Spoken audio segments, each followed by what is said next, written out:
Today,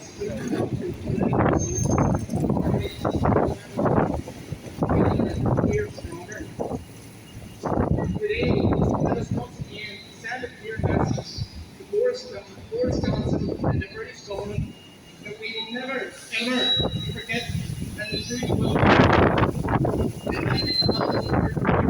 win from the Palmer colleagues who also works for reality justice.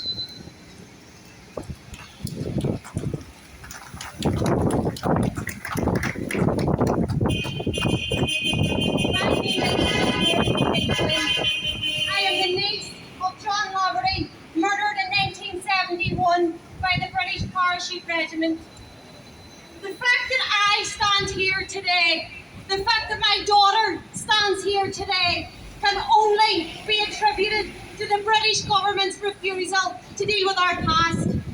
My daughter should not be here. I should not be here. But the British government need to realise we will continue on this fight.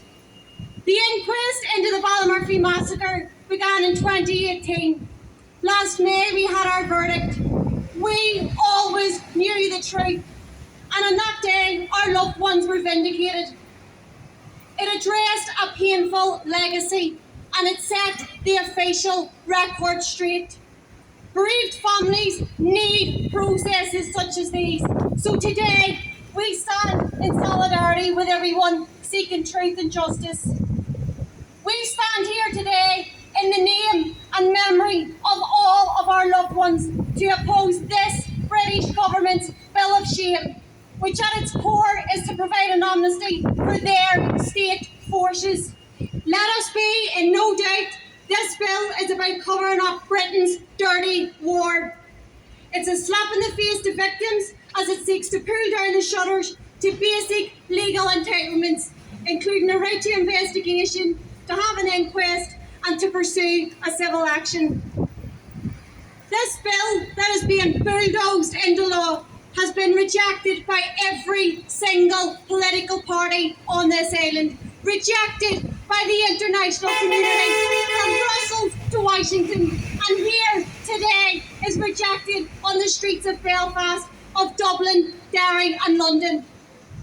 The Tory party stand alone in defiance of international community and at odds with their legal obligations, while we as victims of the conflict are absolutely united in our opposition to this bill. This amnesty legislation breaches international human rights law. It denies families truth, it denies families justice and accountability, and it undermines the Good Friday Agreement and the rule of law. As families, we have worked within the law to gain answers. We're engaging in inquests, we're engaging in inquiries. They aren't perfect, but they are delivering for families. And now when these processes are uncovering the truth that our loved ones were murdered, the British government want to change the law. Because this bill is about ensuring that state forces and British state policy from collusion to shoot to kill remains protected and continues to be covered up. They want to hide the truth. They acted with impunity when they killed our loved ones, and now they're legalising impunity.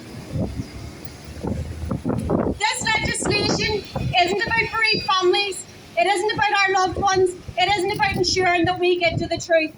The bill prioritises the demands of the British military lobby above victims. It is anti-victim. It is about covering up the truth.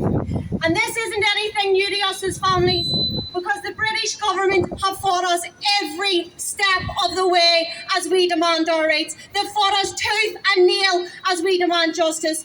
And today, they're closing the door on us again with this blanket amnesty without any discussion, and it shows their reckless disregard for us as bereaved families. But we will continue to fight back. We'll continue to assert our rights to truth. We'll continue to assert our rights to justice. We have taken it to Europe. We've taken it to America. We are not going away. There are people standing here today whose loved ones were murdered over 50 years ago. Well, I can make a guarantee to Boris Johnson and his cronies sitting in Westminster that we will continue to stand here for however long it takes to ensure that we get truth, justice and accountability for every single last one of our loved ones. Our message is very clear today. Our message is very, very simple. We are never, ever giving up.